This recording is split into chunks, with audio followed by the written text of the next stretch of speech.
ゆっくりレ夢ムです。ゆっくりマリサだぜ。この動画は濃いめのガンダムオタクレ夢ムと、ライトユーザーのマリサがガンダムを解説していく動画だぜ。なるべくガンダムに興味がない人でも興味を持ってくれるような、そんな動画を目指しているわ。ぜひガンダムを好きになってほしいんだぜ。高評価とチャンネル登録もよろしくね。さて、前回はマフティーという組織の構成メンバーについての解説をしたけれど、今回は組織そのものについての解説と考察をしていこうと思うわ。さすがに組織ともなると結構複雑だから、ライトな解説とガチな解説とで分けて解説することにするわね。というわけで、マフティーの解説をしていこうと思うのだけど、ライトなマリサは、どこまで知っているのかしら？主人公がリーダーで、連邦が敵で、地球の自然を守ろうとする暇な人たち？まあ、現地のタクシーの運転手さんの評価がそれよね。実際、私も自然より家族とか自分の明日の生活の方が大事なんだぜ。そうね、というより映画の中でそのセリフがあるからこそ、この映画はすごくいい映画になっているのだと思うわ。というと？あえて、ライト向けにマフティーという組織を短く伝えるのなら、リアルな正義の味方って感じかしらね。リアル？そうよ。リアルよ。これはずっと昔、先行のハサウェイの原作者の富野義行監督が、ザンボット3というロボットアニメで似たようなことをやっていた気がするわ。と入っても私はスパロボとウィキでしかこの作品を知らないから、情がつくほどにわかだから。ここからの例えは、私が台風とかで経験した体験談とかを交えたオリジナルなのだけど、言ってしまえば、正義の味方がみんなを守るため、悪い奴と街の中で戦えば、道路は壊れて流通が麻痺して、スーパーの陳列棚がガラガラになって明日のご飯がなくなるとか、電線が切れれば停電が起こったり、それで病院の電気が止まっちゃえば延命措置を施されていた人が亡くなったりとか、電気が来ないからエアコンが来なくて、冬なら最悪投資とか、夏場でも熱中症とか、悪い奴を倒しました。みんな幸せになりました。よかったね。では済まない話なのよね。だから、遠いところにいる人たちからの評判はとても良いみたいだけど、やっぱり戦場になる現地の人たちからしたら、もっと先に解決してほしい問題があるでしょっていう恨み節みたいなのも出てくるのよ。それが、タクシーの運転手さんが言っていた、どうしてマフティーはマンハンターを叩かないんですかねってセリフに繋がるのだと思うわ。あとはもう地味な世界観の説明くらいしかないのだけど、図で書くなら、こんな感じかしらね。このおじさまが、マンハンター、という組織の親玉よ。一緒に飛行機に乗っていた人か。ってことは、この人がラスボス。諸悪の根源？むしろ逆よ。逆？ここがねほんとわかりづらいというか、ライト向け解説とか言いながら難しい話になるのだけど、まず、簡単に言うと、マフティーの理屈は、自然を守るために人間は宇宙で暮らしましょうっていうことなのよね。で、マンハンターたちは、不法滞在者を捕まえて宇宙に送り出してる組織なのよ。気づいたようね。実はマンハンターとマフティーって同じようなもんなのよ。矛先が違うだけでね。そしてどちらも無関係な人たちを巻き込んでいるの。街中でジェガンから機関銃ぶっ放すマンハンター、愛党の意を表してビームライフルを撃ち込むガウマンと、ね。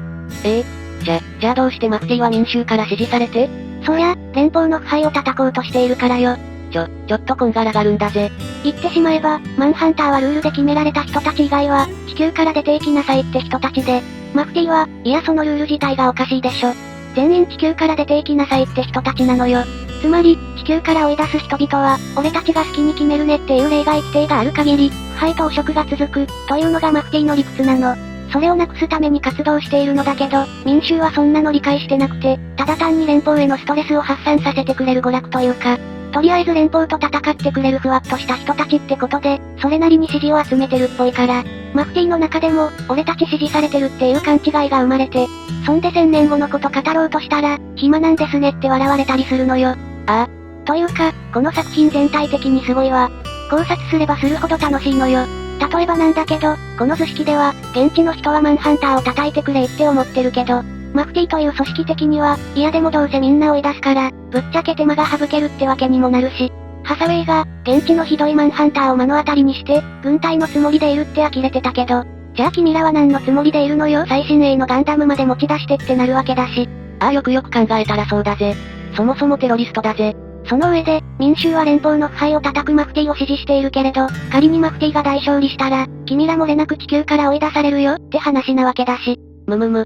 実際、現地の人たちのマフティーへの声って、熱量が少なめだった感じよね。しかもこれ、最初はお土産屋の女の子、次はタクシーの運転手さんと、短期間で2度も同じセリフを言ってるのよ。なんでマフティーはハンターを叩かないのかって、一応小説版の描写でね、ハサウェイもこのセリフを聞いて、マフティーは支持されていると感じて安心してるんだけど、いや、それ支持されてるわけじゃないからってのが私個人のツッコミよ。確かに。なんでこれしてくれないのって声は支持というよりむしろ疑いの眼差しに近い気がするんだぜ。実際、安心していたところを、暇って言われてすごいショック受けてたわけだしね。敵を倒すよりも、みんなを助けてよってのが、地球に住む人々というか、今苦しんでる人たちの声なのでしょうね。というわけで、ライトなマフティー解説をまとめると、マフティーはリアルというよりも、生々しい正義の味方で、さらに踏み込んで言うのなら、これは実は正義の味方ではなく、悪の敵、ということかしらね。悪の敵？そうよ。正義に味方をするよりも、悪を叩く方を優先しているから、現地の人たちからはちょっと冷ややかな目で見られてる感じかしら。そして遠くにいる人たちからしたら、マフティーの戦いがショーになるわけだから、支持は集まってるのよね。マフティーかっこいい悪い連邦と戦うヒーロー。だけどよく彼らの足元を見るとって感じかしら。さて、ライト向けと言いながらも、随分と濃いめな感じになっちゃったけども。なんかもやっとする部分と、わかりづらい部分があるような。テーマがねド直球で重いというか、ドロドロしてるというか、せめて鬼滅の刃とかみたいに、上辺の部分でわかりやすい敵がいてくれたら語りやすいのだけども、初代ガンダムだって、ジオン悪の組織っていう上辺のわかりやすさはあったけど、先行のハサウェイは割とわかりづらいわね。さあ、そんなこんなでさらにドロッとした濃いめ解説いくわよ。もっと濃いのか。私もねこれ投稿しようかだいぶ迷ったのだけれど。でも、避けて通っちゃいけないのよ。ガンダムだからね。さて、では濃いめ解説開始なのだけど、マフティーって組織を無理やり一言で表現するのなら、学芸会って言葉がふさわしいと思うわ。学芸会？もう少し付け加えるのなら、騙された学生による学芸会ってところかしらね。ねえマリサ、マフティーのみんなって、やけに仲良いように見えない？確かにそれは見ていて思ったんだぜ。特に最後のモヒカンハゲが、ハサウェイのヘルメット手に取って、かっけーって言ってるシーンとか、みんな仲良いんだなって感じしたんだぜ。ハサウェイと金髪兄ちゃんが拳を合わせてさ、もう一人の女の子が同じようにやろうとしたけど、後ろからモヒカンハゲがハサウェイに抱きついて女の子の拳が宙に浮いたままの感じが、ちょっと笑っちゃったぜ。そうねあのわちゃわちゃしたシーンは、仲の良い大学生グループって感じだったわよね。だからこそ、やっぱりゾッとする組織よ。現実でも、というか日本でも、大学の教授が学生をテロ組織にスカウトしようとしてたっていう事件があったじゃない？なんというか、映画版のマフティーって、騙された学生と、うだつの上がらない中年ってのが、すごく前面に出ている気がしたのよね。あるいはうつ病の患者を騙す、とかね。えげつないんだぜ。作品として素晴らしい上に、なお書細部にまでこだわるのは本当に名作なのだけども、だからこそ余計に、弱っている人を騙してテロに走らせるのは最悪って思うわね。真面目で熱意があって、それでいてくすぶってる学生は、騙しやすいのかもねひどい話よ。それでいて、自分たちだけは全てを理解しているインテリ感を、ミヘッシャちゃんの描写からなんとなく感じ取っちゃったわ。みんな騙されている、私たちだけが正しい、だから過激な手段を使ってでもみんなを助けなければ。そしてそこに颯爽と振り下ろされる殿下の宝刀、暇なんだねーよ。あそこちょっと面白かったんだぜ。まあでも真理よね。だって、みんな毎日を一生懸命生きているのだもの。自分のため、家族のため、我が子のため、毎日の献立、仕事、人付き合い、本当に大変よ。その人たちに対して、1000年先のことを考えろってのは、私ちょっと傲慢が過ぎると思うわ。ちなみになのだけど、日本の1000年前は平安時代ね。すげえ昔なんだぜ。この頃の有名書は、紫式部の源氏物語が作られた、とかかしら？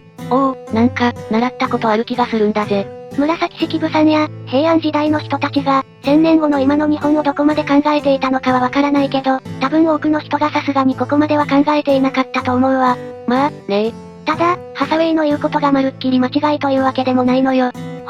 中盤ハサウェイがさ、砂浜に向かうシーンあるじゃない？あのシーンの背景に映るところどころの描写が、川がすごい汚れてたり、ゴミだらけだったりと、明らかに汚染されてるのよね。そういえば確かに。だから、本当ならハサウェイの言っていることというか、マフティーの主張の方が正しいのよ。だから実は、1000年先ばかり見てる愚かなハサウェイの対比として、足元の危機に気づかない民衆って漢字に書かれてるように思えたわ。さっき、平安時代に1000年後のことを考えないとは言ったけど、遠い未来のことを考えている人は何人かはいたと思うのよ。じゃあやっぱりハサウェイの方が正しいってことなのか？いいえ、正しいけど間違ってるのよ。どういうことなんだぜ？アムロ的に言うなら、急ぎすぎたってことよ。前作の逆襲のシャアでね、アムロは、人類の英知はそういう問題とかを乗り越えていけるって発言して、シャアは、じゃあ今すぐそれやれやって反論したんだけど、思うに、それは地球の遠い未来を憂いてる人のセリフじゃないのよね。だって、1000年先のことを考えているのなら、10年、100年、200年かけてでもゆっくりと内部から、着実に少しずつ行動を起こすべきだと思うのよ。つまり、シャアは政治家になるべきだったし、ハサウェイも実は父親と母親のおかげですごい地位高いんだから、政治の世界に出るべきだったのよ。けど、シャアは実は地球の自然よりもアムロとの決着優先しちゃったし、ハサウェイもハサウェイで、クエスのことがあるから、だから結局、ハサウェイも1000年先のことなんて考えてない、本当に考えているのなら、数百年の単位で行動を起こす、というのが私の思うところよ。ちなみに、今すぐやれって言ったシャアへのアムロの反論は何だったっけ？お前を殺してからやるわって返したわ。それ聞いてたクエスが切れて、アムロせこいよってなって。うわまあこの辺はおいおいね。とにかく、多くの人たちは毎日で精一杯だから、アムロが言うインテリが正しいことを言ったとしても、結局多くの人々には届かないのよ。生きるのに精一杯でね。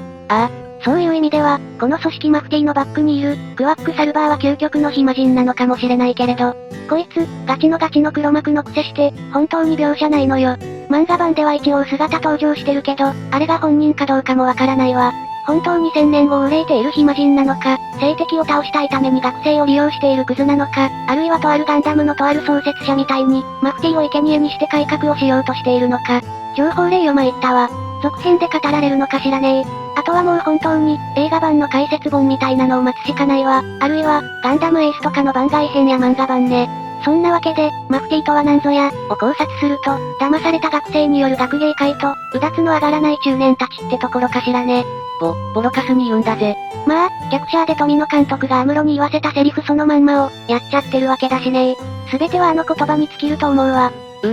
というわけで、今回はここまでよ。今日も見てくれてありがとうね。次回はどうするんだぜ？実は前回の動画の後に、レコンギスタの3作目を見てきてね。どうだった？私、テレビ版のレコンギスタが苦手でねそれで、劇場版の1作目を見てわかりやすくなったって思ったのだけど、こうも思ったのよ。わかりやすくなったって、褒め言葉だろうかとね。そういうものを踏まえた上で言うと、3作目はわかりづらさはあったけど TV 版、劇場版前作より面白かったように思えたわ。まあそんなわけで、レコンギスタの動画も作りたいのだけど、モビルスーツの解説、考察や先行のハサウェイから入ったアムロ、シャア解説や考察動画も作りたいのよね。なのでちょっと絶対にこれだ、とは言えないけれど、だいたい今言った範囲の中から動画作ろうと思うわ。そんなわけで今回の動画はここまで。もしよければ、チャンネル登録とグッド評価ボタンを押してもらえると、とっても嬉しいわ。よろしくなんだぜ。では、ぜひまた見てね。またななんだぜ。